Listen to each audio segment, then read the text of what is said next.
designed because at that time the package was not much attractive. But soon after, I was appointed as Additional Prosecutor General Punjab, and I was made responsible for the prosecution in Court Number 1 of Supreme Court. From where I was elevated as Judge of Lahore High Court. On my retirement, I served as Member Judicial Anti-Dumping Appellate Tribunal for 2 years. Thereafter, I was appointed as Chairman Inland Revenue Customs Appellate Tribunal. Thereafter, I was appointed as Chairman Punjab Labour Appellate Tribunal for 3 years. I also served as Chairman Bona Fide Commission LDA. I also served as Member Selection Board Added University and Member Board of Governors Foundation University Islamabad. इसके अलावा भी काफी करते हैं. My basic subject is land revenue. बहुत पढ़ाया, बहुत किया. So today we will discuss. वैसे तो लैंड रेवेन्यू एक्ट में बहुत चैप्टर हैं, बहुत इंपॉर्टेंट चैप्टर्स हैं. Today we will discuss only revenue papers. That what are those documents which are included in the definition of record of rights and periodical records.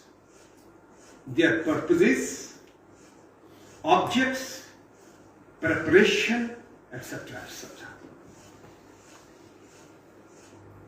The relevant section is section 39 of the Land Revenue Act. We deal with the record of rights and periodical record. अब जिस वक्त हम record of rights की बात करते हैं तो सबसे पहले we will divide the revenue documents into 2 parts. एक जो है उसको कहा जाता है सेटलमेंट रिकॉर्ड, या उर्दू में हम कहते हैं बंदोबस्ती record, which is presumed to be original document, and all entries in settlement of record are presumed to be true until contrary is proved. Settlement record जो है ये, it is prepared after every 25 years. 25 साल के बाद इसने बनना होता है, लेकिन ये डायरेक्टिव प्रोविजन है, क्योंकि साथ ही सेविंग क्लास दिया कि if after 25 years, if on the lapse of 25 years a new record is not prepared, then the previous will continue till the preparation of new record.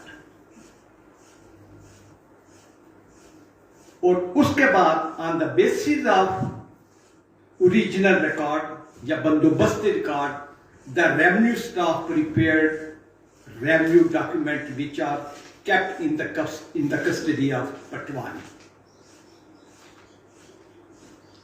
अब सेटलमेंट रिकॉर्ड में क्या है, सबसे पहले जो डॉक्यूमेंट आता है सबसे ज्यादा इंपॉर्टेंट, उसको कहा जाता है मिसल हकीयत. मिसल हकीयत, इसके 11 कानून होते हैं.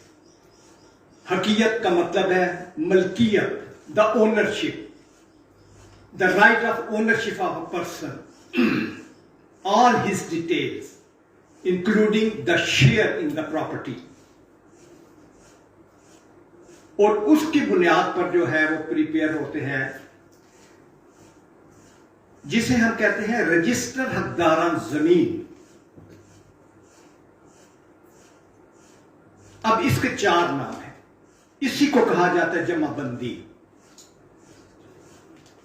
इसी को कहा जाता है जहाज साला, इसी को कहा जाता है मिसल मियादी. 39 कहती है record of right and periodical record. Periodical record यानी मिसल मियादी. क्या मतलब है? कि this document is prepared after a particular period. अब जिस 4 साला इसको उर्फ आम में कहते हैं, जिस वक्त आप पंजाब की तरफ चले जाएं तो चूंकि रजिस्टर हकदार जमीन हर 4 साल के बाद तैयार होना चाहिए और पुरानी रजिस्टर हकदार जमीन तैयार होते थे, तो आम जो जमींदार आदमी वो कहते हैं जी 4 साल की कापी दे दे पटवारी के पास। 4 साल का मतलब है it is a copy of periodical record, it is a copy of register हकदार जमीन। और जिस वक्त आपको उसकी कॉपी पटवारी देता है तो उस डॉक्यूमेंट को आप कहते हैं फर्क, मैंने पटवारी से फर्क ले लिया। हर मौजे में अलहदा पटवारी होता है और उसका रिकॉर्ड अलहदा होता है। जिस वक्त रेवेन्यू रिकॉर्ड में आप देखेंगे रेवेन्यू डॉक्यूमेंट, तो किसी जगह लिखा होगा मौजा, किसी जगह लिखा होगा महाल, इंग्लिश में आप इसे कहते हैं रेवेन्यू एस्टेट, देहात या विलेज। अब रेवेन्यू लॉ कहता है कि देहात को हम रेवेन्यू एस्टेट नहीं कह सकते। रेवेन्यू स्टेट की कंडीशन यह है a specific area which has its own separate revenue record, and number 2, that the lands of this area, they are assessed for the purposes of land revenue. मालिये का तयन होता है और उस इलाके का अपना सेपरेट रेवेन्यू रिकॉर्ड होता है, उसको हम मौजा कहते हैं या रेवेन्यू स्टेट कहते हैं या महाल कहते हैं। बाद दफा छोटे छोटे चंद गांव मिलाकर एक मौजा बना दिया जाता है।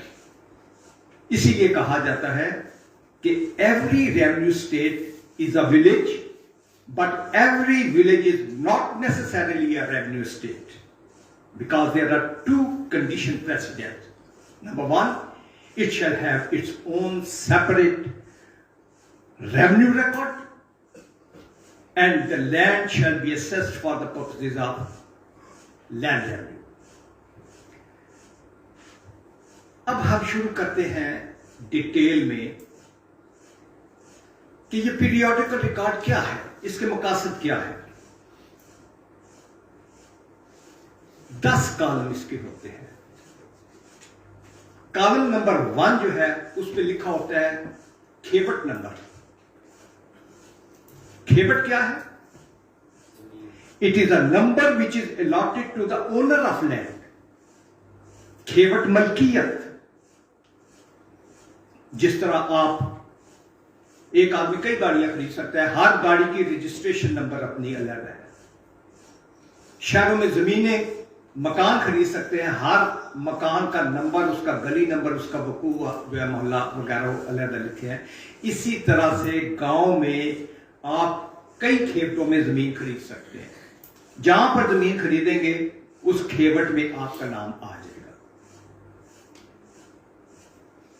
खेवट नंबर जो है वो it runs in sequence irrespective of the nature और classification of land, irrespective of the quantum of share of land. अगर आपको पता होगा कि फलां बंदे का या मेरा खेवट नंबर यह है, तो आप देखेंगे, जमाबंदी खोलेंगे, रजिस्टर दारा खोलेंगे, 1 2 3 4, अगर आपका 60 नंबर है, 60 में आएंगे, आपकी सारी डिटेल आ जाएगी। खेवट नंबर आगे पीछे नहीं होता। लेकिन चूंकि 4 साल के बाद ये जमाबंदी या रजिस्टर दारा जमीन नया पन्ना होता है, लिहाजा इस 4 साल के दौरान खेवट टूटते भी हैं। विरासत में जो है जमीनें आगे पीछे होती हैं, बाकी जो है मामला इस तरह, कोई थोड़ी खरीदता है, कोई ज्यादा। तो उसके बाद फॉर एग्जांपल अगर 64 खेवट नंबर जो है उसमें खरीदो फरोख्त होती है, टूटती है, तो अगली जमाबंदी में उसका जितने हिस्से होते हैं उनको आगे कर देगा। 64 के बाद 65 6 7 7, और उसके बाद जो 67 वाला होगा वो आगे चला जाएगा। इस तरीके से वो चलता रहता है, लेकिन इट रन्स इन सीक्वेंस। अब जो कॉलम नंबर 1 है खेवट का, इसका डायरेक्ट तल्लक होता है, जिसकी डिटेल होती है वो प्रोवाइड की होती है कॉलम नंबर 3 में। कॉलम नंबर 3 रजिस्टर हकदारा जमीन, जिसके हेडिंग दी होती है नाम मालिक मा अहवाल, उसमें तमाम लोगों के मालिकों के नाम होते हैं जिनको कॉलम नंबर 1 में खेवट नंबर उन्होंने अलॉट किया होता है। अब यहां यह सूरत हाल बनती है कि अगर एक खेवट में सपोज 100 किनाल का खेवट है, उसमें अगर 5 या 7 आदमी मालक हैं, तो वो सब एक दूसरे के को-शेयर कहलाते हैं, शरीक खाता। तमाम वो लोग जो कॉलम नंबर 3 में दर्ज होते हैं और उनकी मलकियत जो है वो उसी खेवट में होती है, irrespective of their respective share. छोटा मालिक है या बड़ा, इसका कोई अपने फर्क नहीं है, वो सब को शेयर तस्लीम होते हैं।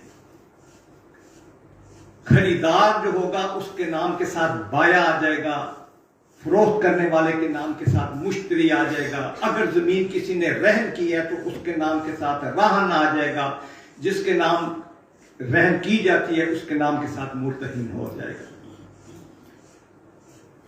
हमारे जुडिशियल सिस्टम में बहुत ज्यादा लिटिगेशन इसी बुनियाद पर थी कि ये जो शरीक खाता है उनके जिस वक्त राइट्स इन्फ्रिंज होते हैं एक दूसरे के, तो उस सूरत में लिहाजा एक मदर जजमेंट है सुप्रीम कोर्ट की 1989 SCMR पेज 130, 1989 SCMR पेज 130। इस जजमेंट में सुप्रीम कोर्ट ने राइट्स ऑफ को शेयरर मुतय्यन कर दी। सबसे पहले तो सुप्रीम कोर्ट ने यह कहा कि a co-sharer in possession of joint holding, he cannot be ejected from the joint holding without due process of law. Due process of law क्या है? आपने उसके खिलाफ दावा तकसीम जायदाद करना है, उसके अलावा आप उसको निकाल नहीं सकते। छोटा मालिक बैठा हुआ है या बड़ा मालिक है, मिसाल के तौर पर एक 500 किनाल का जो है वो खेवट है, उसमें कोई 10 किनाल का मालिक है, कोई 20 किनाल का मालिक है, कोई 50 किनाल का मालिक है। So a co-sharer in possession of joint holding, he cannot be ejected from the joint holding without filing a suit for possession through partition। दावा करेगा वो करेगा, उसके अलावा को-शेयरर को निकाला नहीं जा सकता। फिर इसी जजमेंट पे उन्होंने ये असूल वज़ा किया कि the co-sharer in possession of joint holding, he will retain possession on behalf of all the co-sharer who are out of possession. उनका तस्वर होगा और ये समझा जाएगा कि ये उनके बिहाफ पर भी जो है वो इस आदमी ने कब्जा किया हुआ है, इसका कब्जा है। इसी जजमेंट में फिर ये होल्ड हुआ कि all those co-sharer who are out of possession, they shall be presumed in possession of each and every inch of joint holding। बैठे बाहर हुए लेकिन उनका कब्जा एक एक इंच में होगा, each and every inch of joint holding। इसी जजमेंट में फिर ये हुआ कि a person or a co-sharer in possession, he cannot dispose of better portion of that joint holding। ये नहीं कर सकता कि जो है सड़क के ऊपर है वो सारा फरोख्त कर दे और बाकी को-शेयरर पीछे रह जाए। इसी जजमेंट में फिर यह भी तय हुआ असूल कि the person in possession of joint holding can not raise any construction on better portion of joint holding, can not sell out that particular portion. तो ये सारी चीजें उसमें जो है मुतय्यन कर देंगे। नेक्स्ट जो है वो कॉलम नंबर 2 आ जाता है, जिसे हम कहते हैं खतूनी नंबर। खतूनी नंबर क्या है? it is a number which is allotted to the person who is in cultivating possession of the joint holding. चाहे मालिक खुद है या मजारा है, उसको खतूनी नंबर मिलेगा।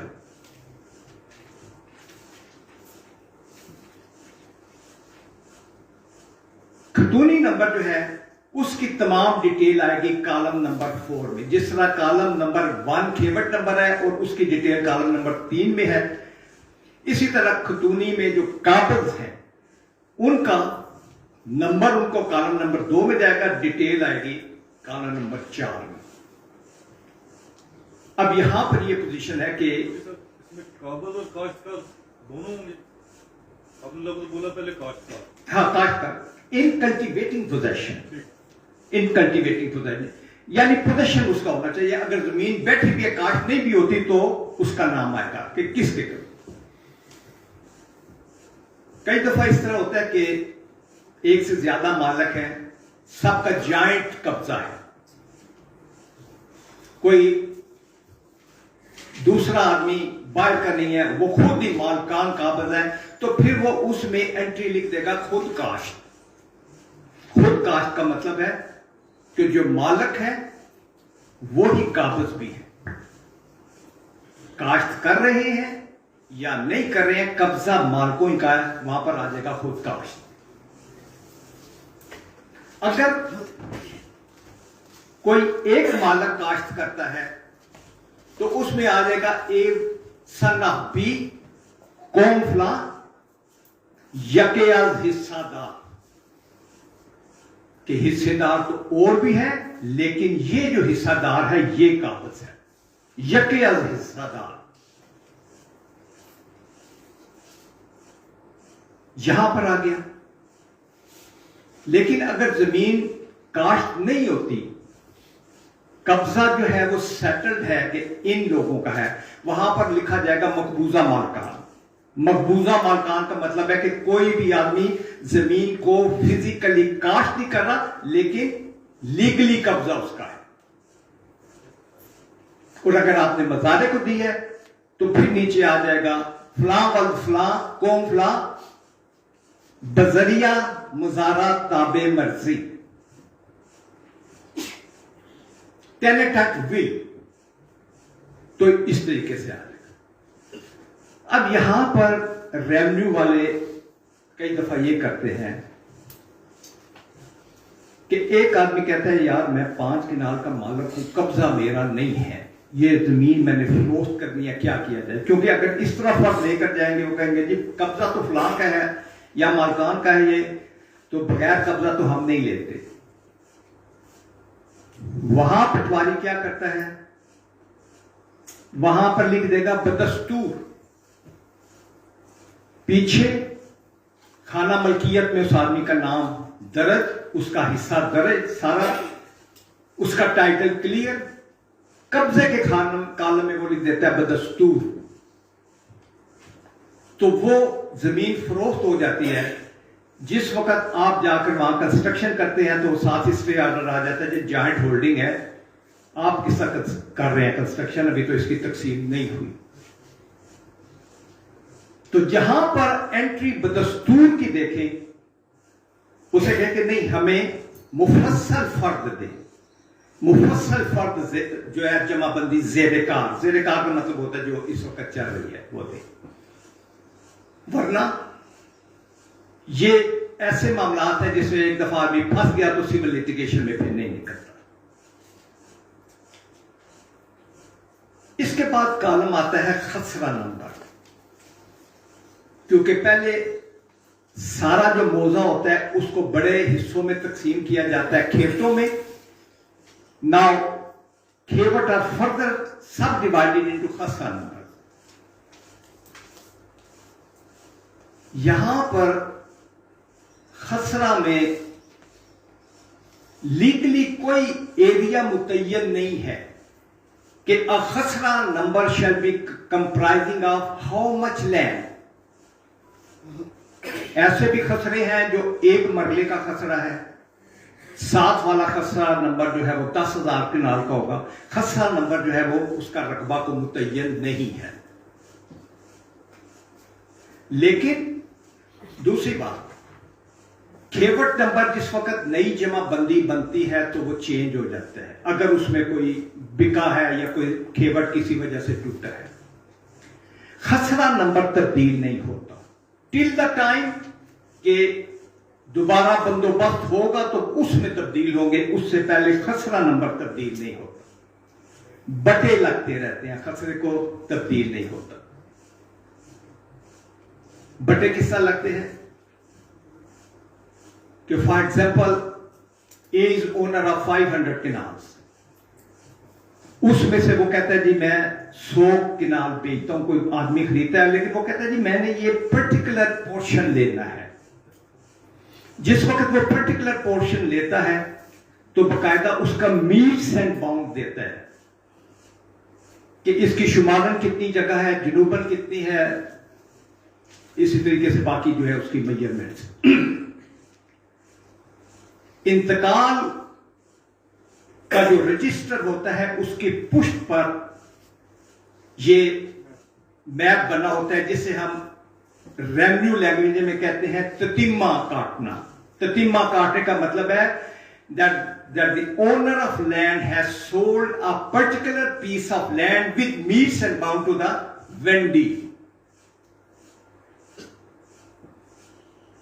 अब जिस वक्त ततिम्मा काटा जाता है से अगर ये खसरा नंबर 150 में से बिका 100 किनाल तो ततिम्मा काटा गया तो उस पर नंबर लग जाएगा 150/1। खसरा नंबर नहीं तब्दील होगा, बटा लग जाएगा।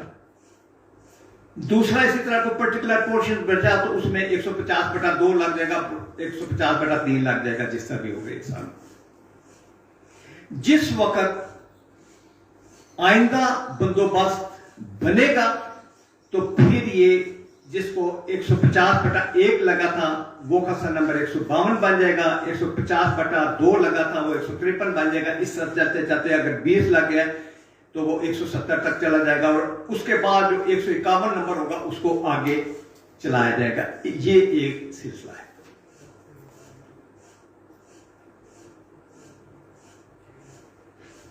ततिम्मा जो है ये जिसे कहा जाता है रेक्टिफिकेशन ऑफ डीड, इसकी 2-3 किस्में आ जाती हैं। सबसे पहले वो जिसकी आप मीट्स एंड बाउंड देते हैं, क्योंकि एक वक्त में ऐसे कुछ केसेस आ गए हाई कोर्ट में लाहौर में, उन्होंने कहा जी कि रजिस्ट्री या इंतकाल में जो इन्होंने कहा है कि इतना रकबा 1 किनाल रकबा हम फरोख्त कर रहे हैं, मीट्स एंड बाउंड जो दिए गए हैं उसके मुताबिक 1.5 किनाल रकबा बनता है, लिहाजा हमारा 1.5 किनाल तस्वर किया जाए। तो इस पे फिर लाहौर हाई कोर्ट की जजमेंट है। उन्होंने कहा कि the area which will be calculated on the basis of metes and bound that will be considered as correct. 2011 MLD page 1300, 2011 MLD page 1300, जिसमें उन्होंने कहा कि बेशक रजिस्ट्री या इंतकाल में एक रकबा दिया गया है जो कि डिफर करता है उस कैलकुलेशन से which is reckoned on the basis of metes and bound, तो वो कहते हैं कि उसके हिसाब से किया जाएगा।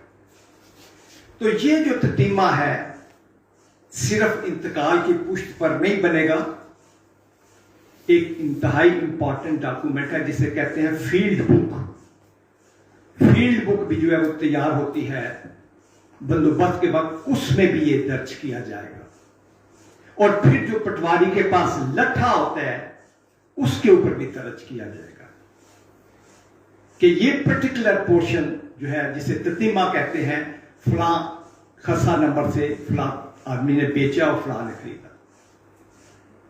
अब कई दफा होता है कि एक 5000 किनाल का खसरा नंबर है बड़ा, तो सेंटर में एक आदमी आबाद कर लेता है जगह, वहां पर नोतोड़ करके आबाद कर दिया, ट्यूबवेल लगा दिया, काश्त हो गया सारे, तो वो खरीदता है, वो कहता है जी इसकी भी मुझे ततीमा काट दें।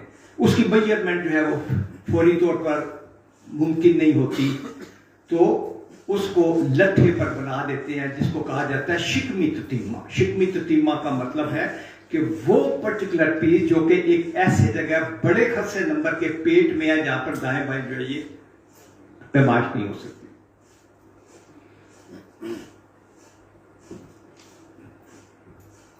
ये ततीमे आगे नेक्स्ट आ जाता है अज किस्म जमीन रकबा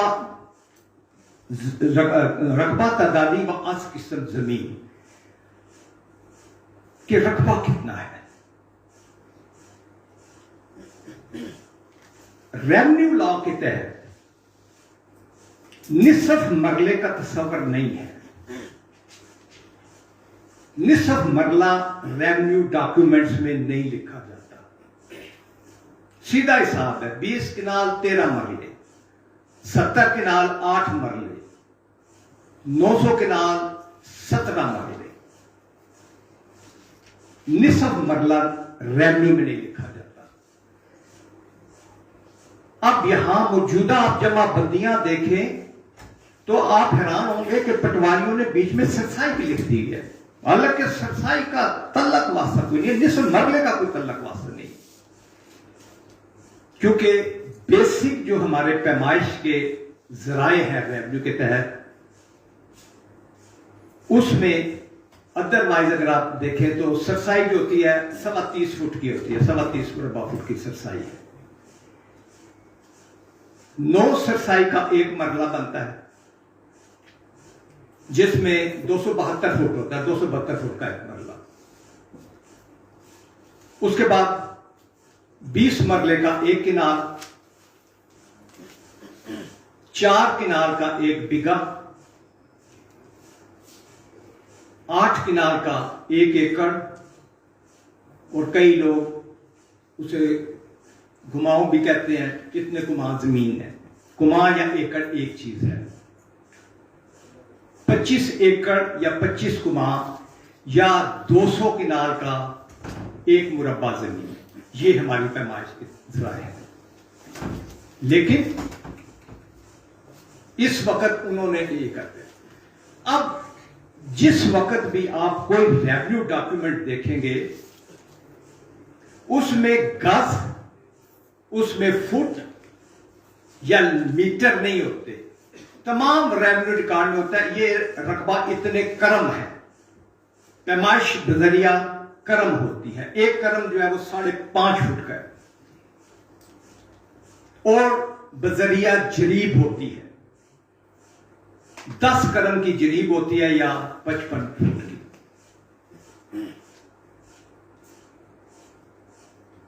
इसके दरमियान में जरीब में पत्रियां लगी होती हैं। और शुरू से जो रेवेन्यू रिकॉर्ड है अगर आप देखें, हमारे पास रावलपिंडी इस्लामाबाद का जो पहला बंदोबस्ती रिकॉर्ड था, जो हम लोगों ने खुद भी अपने केसों में इस्तेमाल किया, वो 1860 का था। उसके बाद दूसरा सेटलमेंट रिकॉर्ड बंदोबस्ती बना 1905-06। उसके बाद बना 1956-57 और इसके बाद कुछ पिछले दिनों में भी बने हैं। तरीकाकार जमीनों की पैमाइश का यह था कि अगर एक खसरा नंबर है वो निसफ मरला आता है तो वो ऐसा करते थे, एक तरफ से निसफ मरला कम कर देना, दूसरी तरफ से ज्यादा कर देना और उसकी पैमाइश पूरी हो जानी। और जिस वक्त पैमाइश की जाती थी या हद बरारी की जाती थी तो उस वक्त बाकायदा वो साथ लट्ठा, मसावी और फील्ड बुक लेते थे ताकि पता लगे भाई किस जगह से निसफ मरला कम किया गया, निसफ मरला ज्यादा किया। आज के रेवेन्यू ऑफिसर और पटवारी ने यह किया, वो बगैर ये देखे, क्योंकि निसफ मरला नहीं लिखा जाता, किसी जगह भी नहीं है, तो वो ये करते हैं जितने करम है उसको मल्टीप्लाई किया, फीता मारा, पैमाइश एक इधर आती है उसको आगे कर दिया, दूसरी के पीछे जाती है वो कर दिया। सारी लिटिगेशन ये रेवेन्यू ऑफिसर्स की नालायकी की वजह से हो जाती है। साथ रिपोर्ट वो अपने देते हैं इसकी हदबंदी की, और साथ ही नक्शा जो बनाकर दिया, नक्शा तजावुज बनाकर दिया, और वो 400 कई सोचा। फिर जिस वक्त कहा जाता है कि आपने हद बरारी करनी है तो it shall start from a permanent boundary mark preferably from triangle junction pillar, जो से हद्दा है जहां पर कम से कम 3 मोजे हैं उनकी जो है वो अपने बाउंड्रीज मिलती है, वहां से शुरू करें, या कोई पक्का बाउंड्री मार्क, मिसाल के तौर पर कोई हॉस्पिटल, कोई कब्रिस्तान, ये सारे पक्का बाउंड्री मार्क आ जाए, वहां से शुरू करें। लेकिन इन्होंने ये सब गलत कर दिया। वो निस्फ मरले को खत्म करने के बाद जो तमाम लिटिगेशन है वो जमीनों के कब्जे और तजावुजात के जो इस वक्त केसेस चल रहे हो इनकी नालायकी की वजह से।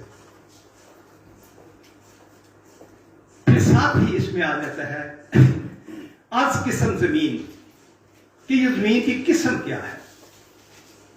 जमीन की किस्म इसलिए लिखी जाती है हर रेवेन्यू डॉक्यूमेंट में कि जितनी जमीनें अक्वायर होती हैं under the land acquisition act 1894,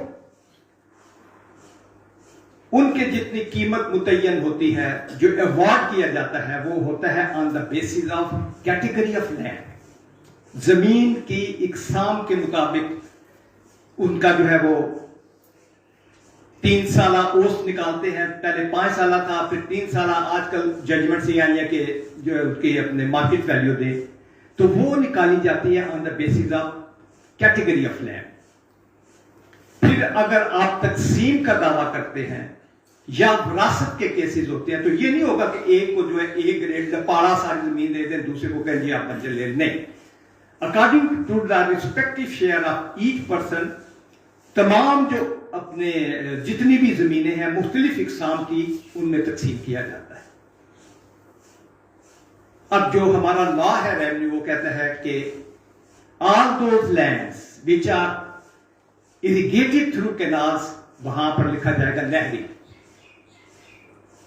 फिर जहां पर ट्यूबवेल है या कुआं है, कुएं वाली जगह पर लिखा जाएगा आज किस्म जमीन चाहिए। जहां पर ट्यूबवेल या किसी डिवाइस के साथ पानी करते हैं वहां लिखा जाता है नल चाहिए। वो जमीनें जिनमें मॉइस्चर होता है because of the flow of reverse या फ्लो ऑफ कैनाल्स, जमीनें जो दरियाओं के आगे पीछे हैं, उनको लिखा जाता है कि लस या सैलाबा। लस या सैलाबा, इसका मतलब है कि ये जमीनें या तो नहर किसी के किनारों पर वाक़या है या दरियाई इलाकों में है। जहां पर चश्मे वगैरह का पानी है वहां पर आबी आ जाएगा। वो जमीन जो काश्त होती थी लेकिन पिछले 6 सालों से काश्त नहीं हो रही या 12 फसलें नहीं हुई, तो उसकी कैटेगरी तब्दील हो जाती है, उसे कहा जाता है बंजर जदीद। अगर 12 फसलें नहीं हुई या 6 साल तक नहीं काट हुई तो उसकी एंट्री आ जाएगी बंजर जदीद। और फिर जिस वक्त 20 साल तक ये जमीन काट नहीं होती तो फिर आ जाती है उसकी कैटेगरी एज बंजर कदीम। फिर जब तक वो आप तोड़ नहीं करते, you do not broad those land under cultivation for decades, चाहे 200 साल हो जाए, वो बंजर कदीम ही चलता है। एक जमीन है किस्म जिसे कहा जाता है गैर मुमकिन। गैर मुमकिन, it mean that it is no more available for cultivation because of any permanent structure. जहां पर देखेंगे आप कब्रिस्तान है तो वहां लिखा होगा ये रकबा गैर मुमकिन कब्रिस्तान। जहां पर सड़क आ गई तो लिखा जाएगा गैर मुमकिन सड़क। जहां पर कोई कॉलेज आ गया, कोई और बिल्डिंग आ गया, उसका नाम और साथ लिखा जाएगा गैर मुमकिन। और भी काफी है, रक्कड़ है, उसके बाद अपने लपाड़ा है, नहरा है, ये सारी चीजें। तो जो भी आज किस्म जमीन होगी वो उसमें लिखा जाएगा। उसके बाद आ जाता है कि जरिया आपाशी, तो वही आ गया कि जो भी जरिया आपाशी है वो उसमें लिखा जाएगा। नेक्स्ट आ जाता है हिस्सा बटाई। तो जो मालक और मजारे के दरमियान तय होता है कि कितना उसने हिस्सा पैदावार देना है, वो उसमें लिखा जाता है। क्योंकि मजारा ताबे मर्जी है या मुरूसी मजारे। मुरूसियत वैसे इस वक्त खत्म हो गई है by virtue of promulgation of Punjab tenancy amended act 1952 में बना, और उसके बाद मुआवजे देने के लिए बोर्ड ऑफ रेवेन्यू बहुत टाइम देता रहा, लेकिन वो मुरूसी मजारे खत्म हो गए। लेकिन काफी सारे केस इस वक्त जो चल रहे हैं वो बिला लगान के हैं कि मजारा कहता है जी मैंने लगान नहीं दिया, इसके मुझे हुकूक मलकियत दिया जाए। अब हुकूक मलकियत क्या थी? Section 114 of Punjab tenancy act ये डील करती है मुरूसी मजारा। पंजाब टेनेंसी अमेंडेड एक्ट 1952 के तहत उन्होंने मुरूसी मजारों की 4 किस्में बना दी। एक ग्रेड 1 का, उसको उन्होंने कहा कि जितनी भी ये जमीन काश्त करता था, जहां पर इसका नाम मुरूसी मजारा है, वो सारी without payment, without any payment to the landlord उसके नाम मलकियत कर दी जाए। मुरूसी मजारा ग्रेड 1।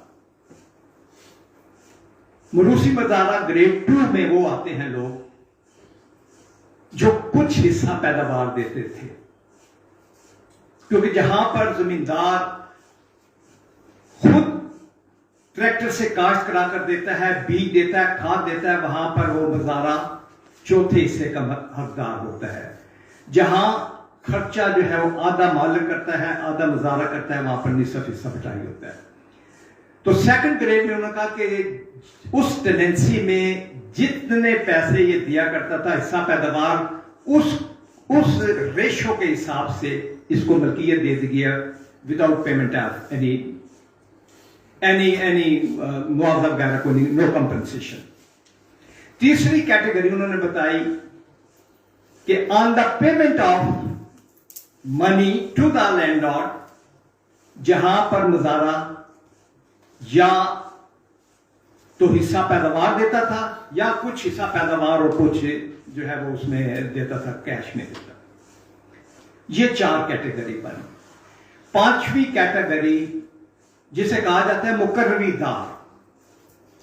मुकर्ररीदार वो लोग थे मुरूसी मजारे जो डिस्ट्रिक्ट अटक में, तहसील टेक्सला, तहसील हसनाबाद, कौन सी है, हसनाबाद जी, हरदाल और रावलपिंडी के कुछ एरिए में थे। तो इन मुरूसी मजारों को कहते थे कि ये मुकर्ररीदार है। अब इनका स्टेटस भी वही था जो कि मुरूसी मजारा एक रेट का था, तो उनको ये जमीनें दे दी। रेवेन्यू वालों ने ये किया कि कुछ पैसे लेकर एंट्रीज में कर दी बिला लगान। बिला लगान हो गई तो उन्होंने कहा जी कि अब जो है ये हमारे नाम कर दी जाए। जिस वक्त ये सुप्रीम कोर्ट तक केसेस पहुंचे तो सुप्रीम कोर्ट ने ये होल्ड किया कि यहां पर कॉलम नंबर 4 और इसके दरमियान कंपैरिजन किया जाए। अगर कॉलम नंबर 4 में इसी मजारे का नाम दर्ज है तो फिर इसको जो है हुकूक मलकियत दे दिया जाए। अगर इसका नाम दर्ज नहीं और मालिक का नाम दर्ज है, फिर वो बिला लगान की बुनियाद पर जो है वो नहीं कर सकता, जमीन क्लेम नहीं कर सकता, उसके हक में डिग्री नहीं हो सकती। और उसके बाद लास्ट कॉलम आ जाता है जिसे कहा जाता है खाना कैफियत। अब खाना कैफियत जो है रजिस्टर्ड हकदारा जमीन का, ये बुनियाद है कि किस तरीके से आइंदा जमाबंदियां बननी है। आइंदा जो नेक्स्ट जमाबंदी बननी है या रजिस्टर्ड हकदारा जमीन बनना है वो किस तरह बनेगा।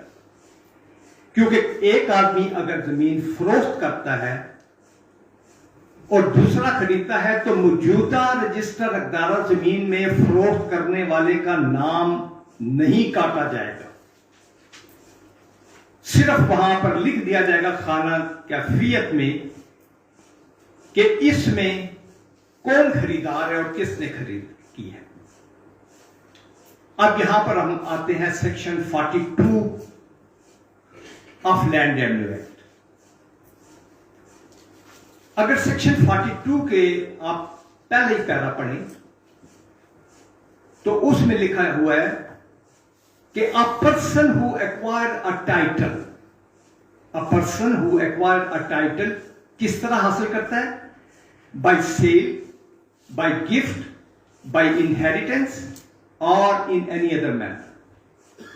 अगर वो मालिक बनता है किसी वजह से, या if a person acquire a right,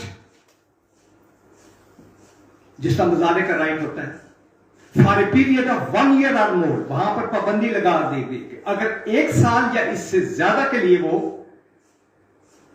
right हासिल करता है किसी लैंड में, तो फिर दोनों जो लोग हैं, the person who acquired a title और the person who acquired a right, they must inform the Halka Patwari within a period of 90 days after such acquisition कि हमने कर दिया, लिहाजा हमारे नाम अराजी तब्दील की जाए। सेक्शन 42 के तहत इंतकालों की इकसाम आ जाती हैं। जहां पर आप जमीन खरीदते हैं तो वो आ जाएगा इंतकाल बै अराजी, यानी वेयर द कंसिडरेशन यू पे इन शेप ऑफ मनी, इंतकाल बै या सेल म्यूटेशन। दूसरा आ जाता है इंतकाल हिब्बा, म्यूटेशन ऑफ गिफ्ट।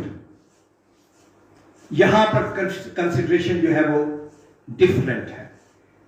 यहां कंसिडरेशन होती है where you transfer your land in the name of another person for love and affection, out of love and affection।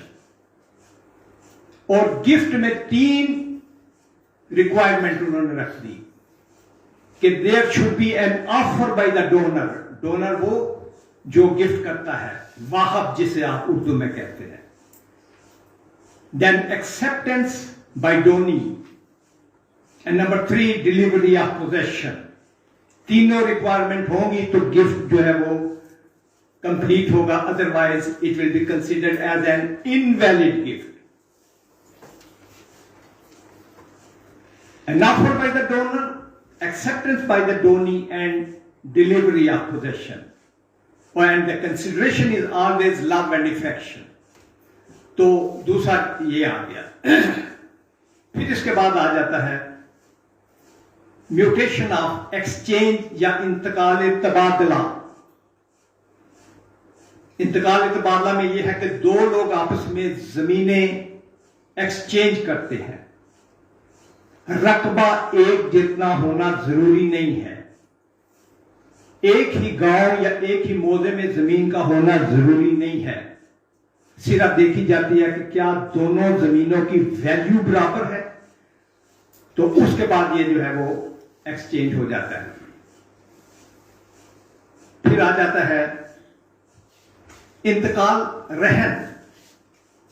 अब अगर किसी प्राइवेट आदमी के पास अपनी जमीन आप जो है वो रहन करते हैं तो वो इंतकाल रहन आ जाएगा, म्यूटेशन ऑफ मॉर्गेज। लेकिन यही अगर किसी आप गवर्नमेंट के अदारे या बैंक के पास करते हैं तो उसमें लिखा जाता है इंतकाल और रहन, इंतकाल और रहन और इंतकाल फक्कुर और रहन, जहां पर रिडम्पशन हो जाती है। क्योंकि पहले लॉ ये था कि अगर आप 60 इयर्स के दरमियान, 60 इयर्स के अंदर अंदर अपना रहन नहीं छुड़ाते तो वो फिर वो खत्म हो जाता था, उसे कहा करते थे फोरक्लोज हो गया। फोरक्लोज होना और उसके बाद जो है वो मालक जो अपने जिसको रहन की जाती थी वो दावा करके अपने नाम डिग्री करा दिया करता था कि अब मैं इसका मालिक हो गया।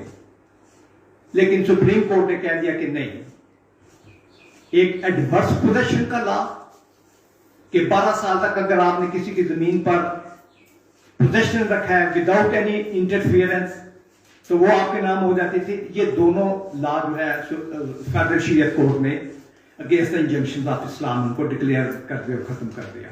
अब फोरक्लोज करने वाला जो है वो काम खत्म हो गया, वो नहीं है, किसी वक्त भी जो है आप उसको रिडीम करवा सकते हैं। फिर इंतकाल, तकसीम जायदाद, जिस वक्त जरी अराजी आप तकसीम करवाते हैं,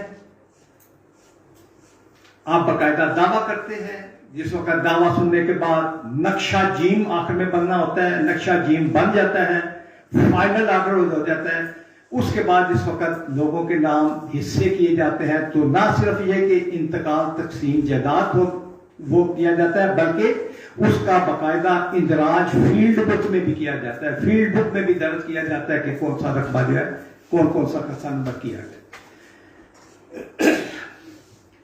उसके बाद आ जाता है एक इंतकाल मफकूदुल खबरी। It means that if the whereabouts of any person are not known for consecutive 7 years, उसके बाद उसके लीगल यर्स कह देते हैं जी पता नहीं जिंदा या मरदा, because it will be presumed that the man has dead. तो फिर एक छोटी सी इंक्वायरी करके रेवेन्यू ऑफिसर वो इंतकाल जो है वारसान के नाम कर देता है। अब इंतकाल जो है इसका भी सीक्वेंस नंबर जो है नंबर शुमार रखता है, ये भी इन सीक्वेंस चलता है, 1 2 3 4 आगे पीछे नहीं होगा। ये नहीं होगा कि इसके नंबर लगे on the basis of transaction of land, नहीं, जो भी होगा वो किसी किस्म का भी किसी कैटेगरी का इंतकाल होगा वो एक ही नंबर में चलेगा। इंतकाल के 2 परत होते हैं, जिस तरह रसीद बुक होती है इसी तरह इसके 2 परत होते हैं।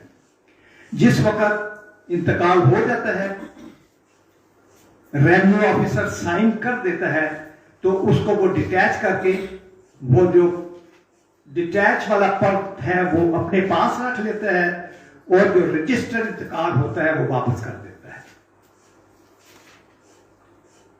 Presumption of truth is attached to all the entries incorporated in part सरकार, क्योंकि जो हिस्सा तहसीलदार या रेवेन्यू ऑफिसर अपने पास रख लेता है डिटैच करके, उसको पर्त सरकार कहा जाता है, और जो हिस्सा रजिस्टर के साथ रहता है उसको पर्त पटवार कहा जाता है। अब इंतकाल करने के लिए उन्होंने कुछ 42 जो है सेक्शन उसने कुछ रिक्वायरमेंट्स रखती है कि a revenue officer must sanction a mutation at the place where the property is situated। इस वक्त तो जाए तो वो तहसीलदार अपने घर पे भी कर देगा, पटवारी के दफ्तर में भी हो जाते हैं, लेकिन it is the mandatory requirement of law कि जिस वक्त कोई भी इंतकाल होगा तो रेवेन्यू ऑफिसर उस रेवेन्यू स्टेट में टूर पर जाएगा इन प्रेजेंस ऑफ पत्तीदार या नंबरदार, उसको वो सैंक्शन करेगा। इसीलिए जिस वक्त इंतकाल का ऑर्डर लिखा जाता है तो उसमें लिखा यह जाता है बमुकाम दे, बमुकाम दे, बमुकाम दे करके बजलसा आम यानी इन ओपन असेंबली बशनाख्त फलान नंबरदार या पत्तीदार या किसी और के, फिर उसके बाद वो जिस लेता है कितने में कितने जमीन बेची, पैसे वसूल किए और कब्जा वगैरह दे दिया। तो इसको कहा जाता है कि इंतकाल जो है रजिस्टर इंतकाल या रजिस्टर दाखिल खारिज। आम लाइन तो कहते हैं रजिस्टर दाखिल खारिज। रजिस्टर दाखिल खारिज का मतलब है कि एक आदमी जो खरीदता है वो एंटर होता है, जो फरोख्त करता है वो बाहर चला जाता है, लिहाजा रजिस्टर पर लिखा जाता है कि रजिस्टर दाखिल खारिज। अब 42 कहती है कि 3 ऐसे केसेस हैं जिसमें पार्टी का होना जरूरी नहीं, सिर्फ पटवारी को इन्फॉर्म कर दें और वो इंतकाल दर्ज करके उसको पास करा देगा। सबसे पहले म्यूटेशन ऑफ इनहेरिटेंस, विरासत के इंतकाल में सारे वारसों का आना जरूरी नहीं है। वहां का जो है कोई भी काउंसलर बता देता है, नंबरदार बता देता है, तो पटवारी का काम है कि वो उसको इंतकाल कर दे। सिंपल एक एप्लीकेशन में कि ये आदमी फलां तारीख को फोट हो गया है, इसके वारसान में ये है। दूसरा इंतकाल which is sanctioned on the basis of registered sale deed, registry आपने कराई है, उसकी कॉपी दे के पटवारी को कह दिए इंतकाल दर्ज कर दो, वहां पर पार्टियों का आना जरूरी नहीं है। और तीसरा mutation sanction on the basis of a degree of civil court और a competent authority. Board of revenue का कोई ऑर्डर आ गया, सिविल कोर्ट की डिग्री है, तो वो कॉपी देंगे, उसके हवाले से वो करके सिंपल ये लिखेगा बहवाला हुक्म दीवानी अदालत फला फला मौका करके तो वो कर देगा। तो ये 3 केसेस हैं जिसमें कि ये जरूरी नहीं है। इसके बाद नेक्स्ट जो है डॉक्यूमेंट जरूरी वो आ जाता है अक्स शजरा किश्तवार और मसावी। जिस वक्त सेटलमेंट ऑफिसर मिसल हकीकत बनाता है तो फिर साथ ही वो रिव्यू करता है, मसावी नहीं बनाता है। अब मसावी क्या है? हर मौजे में हर खेत की वो लोकेशन, उसकी मेजरमेंट, ये सारी मसावी में दी होती है। मसावी is presume to be the original record. एक सफे पर जितने खेत आगे फिर ऐसे साथ साथ चलते हैं और उस पूरे मौजे में जितने खेत हैं उनकी मेजरमेंट, उनका जो डिजाइनिंग है, त्रिकोण खेत है, चौरस खेत है, जो भी है वो सब कुछ दिए जाते हैं और साथ उनके करूकान लिखे जाते हैं कि ये इतने करम इसका मशरकी हिस्सा, इतने करम मगरबी हिस्सा, इतने करम जो है शुमाली हिस्सा, वो सारी साइडें करम के हिसाब से लिखी जाती है। उसकी बुनियाद पर पटवारी जो है वो एक लट्ठा होता है और उसमें पूरे मौजे का जो है वो दर्ज करता है खसरे नंबर। अब ये नहीं है कि एक मौजे के उसने जो है वो बना लिया तो अलहदा होगा। जिस वक्त 2 मौजे साथ वाला मौजा है उसका लट्ठा मिलाएंगे तो वो बिल्कुल एक बन जाएगा। तीसरा मौजा है उसके साथ बनाएंगे वो सारा उसमें आ जाएगा। उसमें बताते हैं कि इसमें मौजे में कौन कौन सी सड़क है, गलियां कितनी हैं, आबादी दे के अलहदा आ जाएगा, कब्रिस्तान के अलहदा उसमें आ जाएंगे, हर चीज की वो की है। और जिस वक्त निशानदेही की जाती है, निशानदेही के वक्त निशानदेही जो है वो जितनी भी है ये लट्ठे की बुनियाद पर होती है। कई दफा होता है ऑफिस वगैरह में ये पड़े होते हैं, पानी गिर गया, कुछ चाय गिर गई, तो यहां पर मेजरमेंट्स जो है वो फिगर्स मिट जाते हैं, तो फिर उस सूरत में साथ फील्ड बुक लेकर आते हैं या मसावी ओरिजिनल ले आते हैं, तो उसकी बुनियाद पर जो है वो निशानदेही की जाती है। नेक्स्ट आ जाता है रजिस्टर खसरा गिरदावरी। रजिस्टर खसरा गिरदावरी, दो it is not a part of revenue record but it is a strong proof of possession। Supreme court तक वो कहते हैं कि खसरा गिरदावरी की नकल क्या है। खसरा गिरदावरी हर साल 2 दफा की जाती है। This document is prepared and kept by the patwari. और लॉ कहता है कि 2 दफा पटवारी साल में खुद जाकर अपने मौजे का एक एक रकबा देखे, कब्जा किसका है, कौन सा फसल काश्त किया गया है। पहली जो है गिरदावरी उसे कहते हैं रबी की गिरदावरी, जो 15 मार्च और 15 अप्रैल के दरमियान होती है। दूसरी गिरदावरी जो है खरीफ की गिरदावरी, वो 15 सितंबर से 15 अक्टूबर के दरमियान होता है। और उसमें जिस आदमी का कब्जा है आगे फिर वो सारा उसमें लिखा नहीं जाता, सिंपली क्रॉसेस दिए जाते हैं।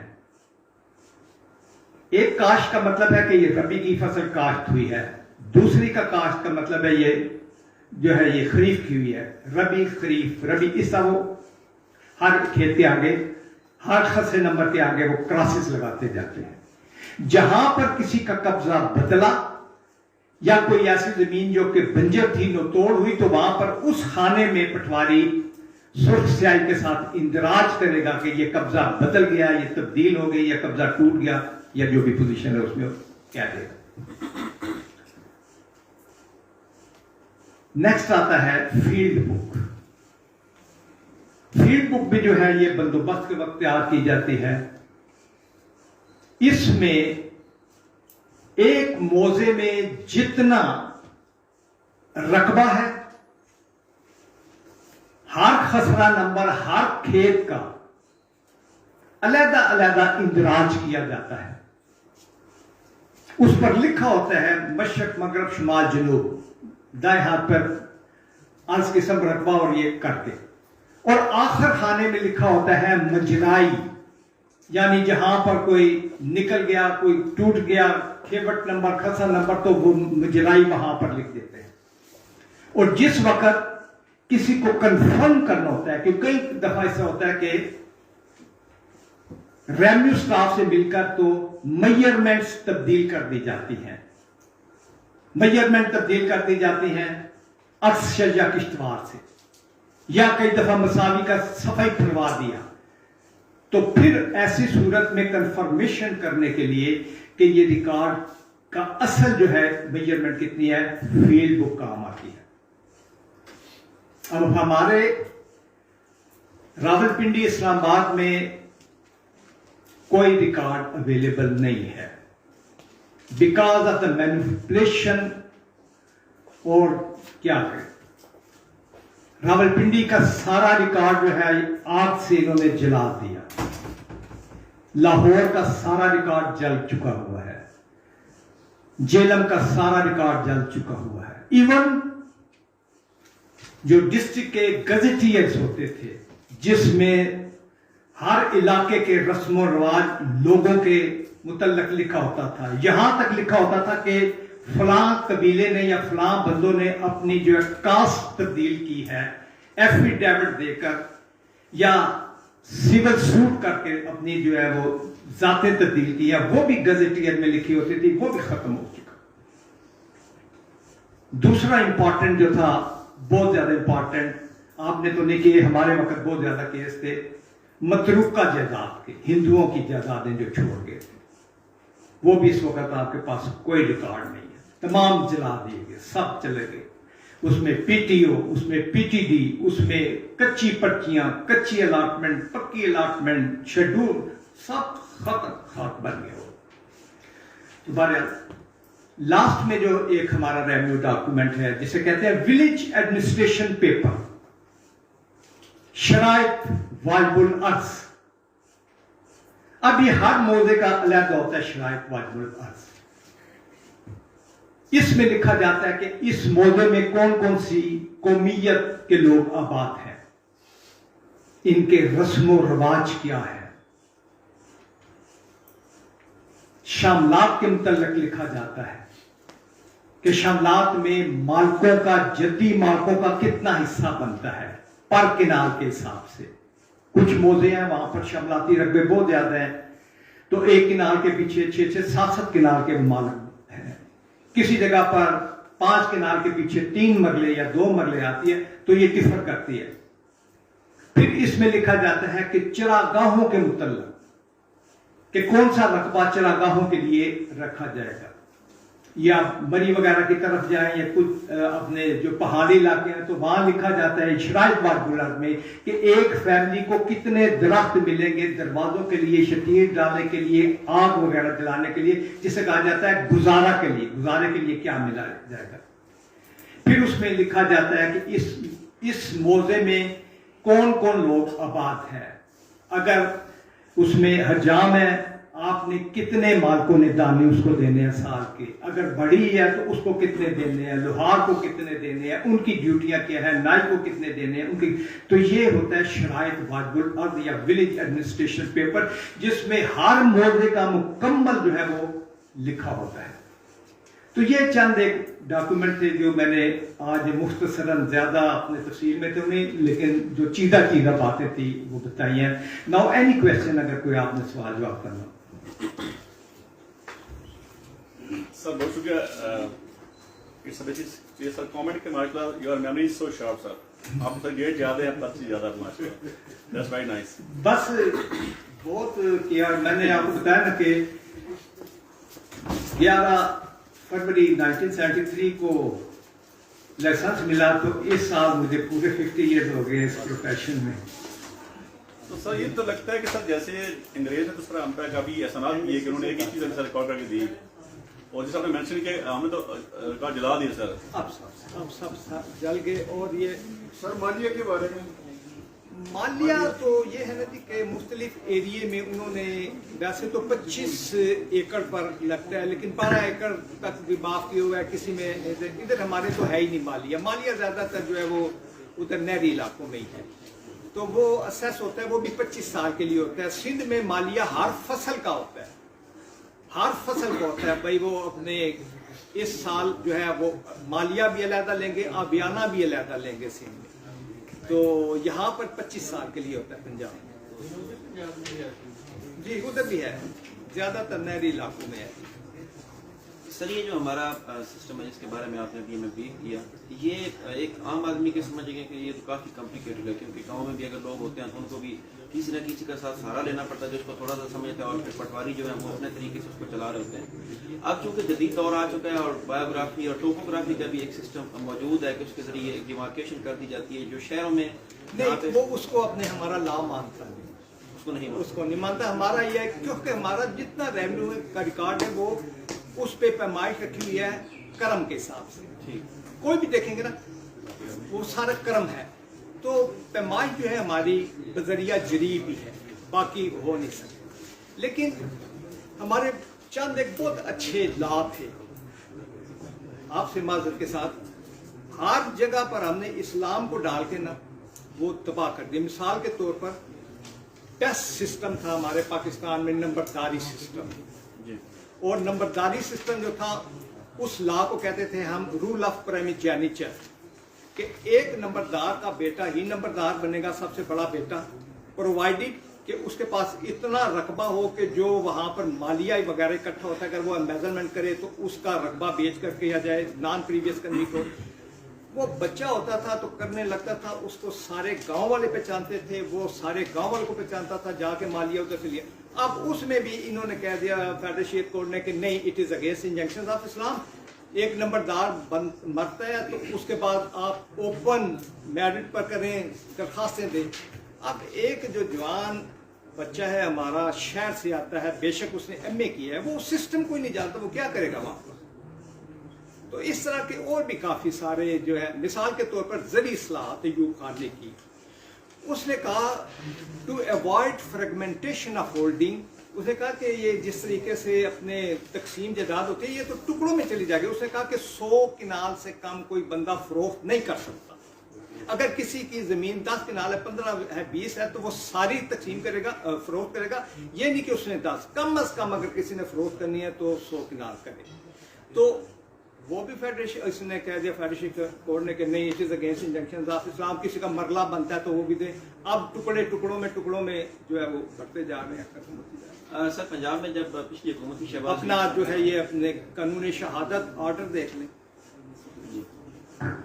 ऐसी चीजें डाल दी हैं, अभी तक ना डॉक्टरों को समझ आती है ना कुछ आती है कि क्या सीधा था। 324, 323 अपने खफीफ इंजरी, 324 था, 307 था, 302 था, 324, बस ये 5 सेक्शन थी। बेहतरीन केसेस चल रहे।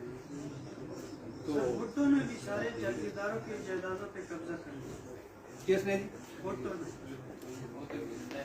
सर मालिया और अबियाना में क्या फर्क है? मालिया पानी का जो देते हैं आप, नहरी पानी लगता है वो अबियाना होता है, और जो अपने जमीन का होता है वो उसको मालिया कहते हैं, जमीन का जो तगाश रिकॉर्ड्स मेंटेन करने का होता है ये मालिया। जी। मालिया किस चीज पे किस मद में जाता है? मालिया तो गवर्नमेंट पंजाब को जाता है ना सारा। नहीं, किस किस केस के लिए? और मालिया अभियान तो ना पानी लगा है, पानी के इस्तेमाल। हाँ हाँ। और मालिया जमीन रखने का। जमीन की पैदावार पे होता है। हाँ। सर ये जो कंप्यूटराइज किया गया था पीछे पंजाब में, जब पिछली गवर्नमेंट थी शहबाज शरीफ साहब की, और ये लैंड रिकॉर्ड को कंप्यूटराइज करके फर्क भी कंप्यूटर कर दिए गए थे, क्या उससे कोई फर्क पड़ा है? कुछ भी नहीं, फील्ड तो उन्होंने नहीं करना है ना जो डील करे। इसको सर सिंप्लीफाई करने के लिए कोई आज तक ना कानून बनाया गया, ना उस तरह कोई पेशरफ्त हुई है कि आम आदमी इसको समझ सके। इतनी है जी इस मुल्क में कि अल्लाह ताला करम करे, करप्शन का कोई सर ये जो लगातारी सिस्टम था, इसमें अभी जो वो बड़े बेटे वाला जो कानून है वो खत्म हो गया, उसको खत्म हो गया। अब उसकी कोई प्रायोरिटी भी नहीं है टोटल। नहीं, कोई प्रायोरिटी नहीं। अब वो कहते हैं जी मेरिट पर, सही। मेरिट वाली बात कुछ नहीं करती। देखो ना तुसी पंजाब च जब पिंडा में वो छोटे छोटे बच्चे वो सारा कुछ करते थे, और फिर नंबरदार के बड़े फराइज हैं। नंबरदार के इसी में लैंड रेवेन्यू में जिस वक्त आप पढ़ते हैं विलेज ऑफिसर, तो नंबरदार विलेज ऑफिसर में आता है, तो उसके आप देखें ड्यूटीज, और उसके बाद देखें अब सरगोदा वगैरह जाए तो 12.5 एकड़ जमीन नंबरदार को मिलती है। 12.5। अभी मेरे पास चंद दिन पहले आया वहां पर सर्कट जनूबी का, और उनका भी नंबरदार मर गया, दूजे पे कोशिश कर देना और कुछ भी नहीं होना करना, सिर्फ वो जमीन लैंड दिखाते थे नंबरदारी पर। तो ये मामला चल रहे हैं सर। हमारे जीबी में अभी भी नंबरदारी सिस्टम है, तो नंबरदारी सिस्टम हर जगह है। अब हमारे पटवार में इनइफेक्टिव है, कुछ भी नहीं है। पंजाब में नंबरदारी सिस्टम ठीक है। सर ये जो अगर रिकॉर्ड पूरा बर्न कर देते हैं, उसका कोई क्या अल्टरनेट होता है? मतलब यानी डुप्लीकेट या कैसे कर उसको? देखें जो रिकॉर्ड होता है ना सदर कानूनगो के दफ्तर में, वो ओरिजिनल होते हैं। अब जिस वक्त जमाबंदी बनती है, अब तो मेरे ख्याल में 12 साल हो गया नहीं बना रही इसको, 4 साल हुए, तो उसका असूल ये है कि एवरी रजिस्टर्ड अकदारा जमीन shall be prepared in duplicate. 1 copy is kept with the Patwari and 1 copy is sent to the office of सदर कानूनगो। हर जिले में सदर कानूनगो होता है जो पूरे जिले के रिकॉर्ड होता है। ये सिर्फ इसलिए है to avoid manipulation in the revenue document, कि अगर आपको यहाँ से नहीं आप वहां से नकल लेते हैं, वो आपको ओरिजिनल नकल मिलती है। सर जो शामलात का आपने जिक्र किया कि शामलात की जो जमीन होती है उसके ऊपर किस किस का फिर हक होता है? वो तो कैसे? जद्दी, सिर्फ जद्दी। आप अगर आपके पास जद्दी है तो आप हकूक शामलात बेच सकते हैं। इसीलिए जिस वक्त जमीन बिकती है या कोई अपने जरी, तो उसमें लिखा जाता है इतना रकबा बमा शामलात या बिला हिस्सा शामलात, ये लफ्ज लिखा जाता है। तो उसके हिसाब से जी सर ये डिफरेंट सेक्टर्स को जो सीडीए वगैरह दे देती है जमीन, वो किस हिसाब से, किस लॉ के हिसाब से देती है? वो फाइलें दे देती है। वो अपने हमारा सीडीए के पास अपना एक्विजिशन का राइट है ये जो अपने सीडी एक्ट के तहत, तो वो उसके मुताबिक करते हैं। जिस वक्त को आज से 20 साल पहले चले जाएं तो वो कहते थे कि उस मौजे में उस कैटेगरी ऑफ लैंड में जो भी जमीन बिकी उसे उसकी ओस्ट निकालते थे। वो उस वक्त होती थी ओस्ट 5 साल की होती, बाद में ओस्ट 3 साल बन गई। अब वो कहते हैं कि मार्केट वैल्यू दे, तो उसके हिसाब से ही वो करते हैं। डायमेंशन वो जो फाइलें सेल करती है नहीं, वो तो सोसाइटियों वाले करते हैं ना जी। ये डायमेंशंस क्या है सर, सेक्टर बाय सेक्टर? इस तरह एक सेक्टर की डायमेंशन क्या है, चौड़ाई लंबाई फिक्स है? नहीं, कोई फिक्स नहीं, कोई फिक्स किसी चीज की। मैंने आपको बताया ना कि खसरा नंबर 1 मरले का भी है, खसरा नंबर 10,000 की नाम नहीं सर, सीडीए के सेक्टर की डायमेंशन नहीं, वो तो अपने उनका जो अपने मास्टर प्लान है उसके मुताबिक होगी नहीं। सर वन लास्ट क्वेश्चन, जो मुश्तरका खाता होता है उसमें जैसे पहले अगर सिर्फ इंतकाल कर दिया जाता तो उसमें तो वो उसको नहीं बताया जाता कि इसकी एग्जैक्ट जगह कौन सी है। जैसे आपने कहा कि गुड पोर्शन के बारे में सुप्रीम कोर्ट ने बात की, तो जब आप रजिस्ट्री इंतकाल किया जाता है उसमें जब ततिम्मा काटा जाता है तो उसमें सेफ हो जाता है वो बंदा जो नहीं, खरीदार ततिम्मा सिर्फ होगा कि अगर उसके पास पोजेशन होगा, वो प्रॉपर्टी जॉइंट नहीं है, वो उसकी इंडिपेंडेंट है, एक्सक्लूसिव पोजेशन में तब भी करते हैं। क्योंकि अदरवाइज तो आप अगर खरीदेंगे तो उसमें तो लॉ यही है ना कि a purchaser steps into the shoe of vendor, तो उसमें तो जो वेंडर के हकूक हैं वो हकूक आपको मिलेंगे, उसके अलावा कुछ नहीं मिल सकते। तो कोई ऐसा तरीका नहीं है कि एक जो बंदा जो खरीदार है उसको ये एग्जैक्ट बता दी जाए कि ये तुम्हारी जमीन है, उसके ऊपर बाद में जो बाकी शराकतदार है वो उसके ऊपर कोई क्लेम ना कर सके? उसमें यही होता है जी कि जिस वक्त नॉर्मली ये है कि अगर आपने एक जो प्रिंसिपल ऑफ पार्टीशन है, अदरवाइज तो जो है वो सेक्शन 139 जो मैंने आपको लिखा है वो डिटरमिन करती है, लेकिन अगर आपने एक पर्टिकुलर एरिया डेवलप कर लिया है, वहां बाग लगा लिए, कुआं लगा लिया, सारा कुछ, तो तकसीम का असूल ये है that the portion which is developed by a co-sharer that will fall in his share at the time of partition.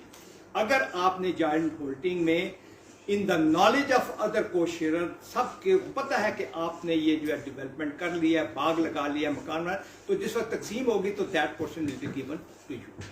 और अगर उनको कोई एतराज होगा तो वो जल्द नहीं, जिस वक्त डेवलप हो जाए, अगर एक डेवलप हो जाए in the knowledge of other co-share, तो फिर वो यहाँ पर आ जाता है ना, फिर वो प्रिंसिपल ऑफ एस्टॉपल और वेवर आ जाते हैं कि मतलब उन्होंने जिस वक्त हम डेवलप करने लगे थे उस वक्त स्टे क्यों नहीं कराए, उस वक्त एतराज क्यों नहीं, तो फिर वो प्रिंसिपल ऑफ एस्टॉपल और वेवर जो है वो इन ऑपरेशन हो जाता है।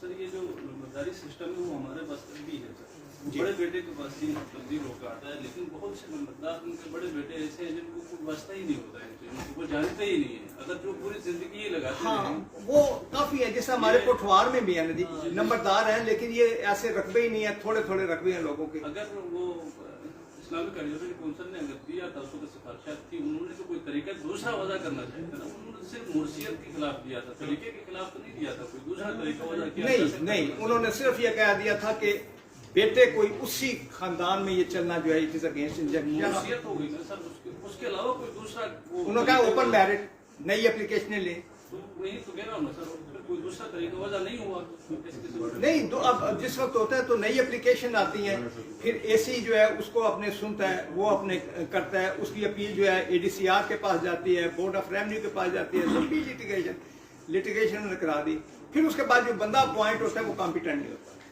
उसको पता ही नहीं है क्या करना है क्या नहीं करना। कॉम्पिटेंसी तो दोनों तरफ से आ सकता है सर, क्योंकि वो मुर्शियत पे भी आ सकता है, उसको कुछ पता भी नहीं होता, ये फर्क दोनों नहीं, मुर्शियत में पता होता है, नंबरदार के पूरे खानदान को पता होता है भाई ये क्या करना है। देखे ना, साल में उसने 2 दफा मालिया इकट्ठा करना है, साल में 2 दफा उसने अभियाना मुकर्रर करना है, उसको पता है कि फलां तारीख को जो है तहसीलदार जो है वो अपने टूर पर आ रहा है, कोई मिनिस्टर आ रहा है, उसका अरेंज करना है, किसी जगह पर कत्ल हो गया है तो उसने सारा देखभाल करना है, पुलिस को करना है, बतौर गवाह वो पेश होगा, अगर उसका कोई नामालूम है, कोई कत्ल इसका का मर गया, उसकी उसने एफआईआर लेने, नंबरदार की बहुत ज्यादा ड्यूटीज होती हैं, सिलेक्शन ऑफ रेवेन्यू जानना और वो सारा कुछ करना पड़ता है।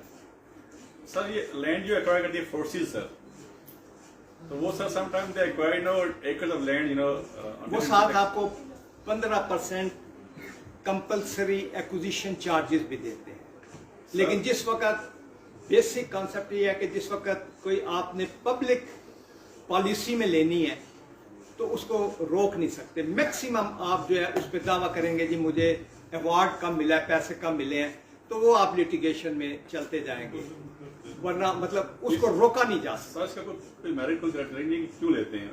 देखिए अभी सर रिसेंटली लाहौर गवर्नमेंट ने स्टॉप कर दिया, तो पता 5000 प्लस एकड़ जमीन थी।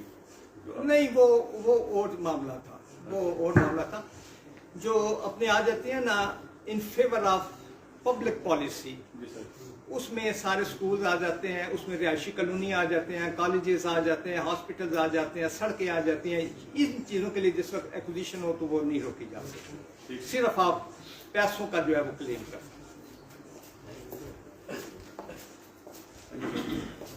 Thank you very much.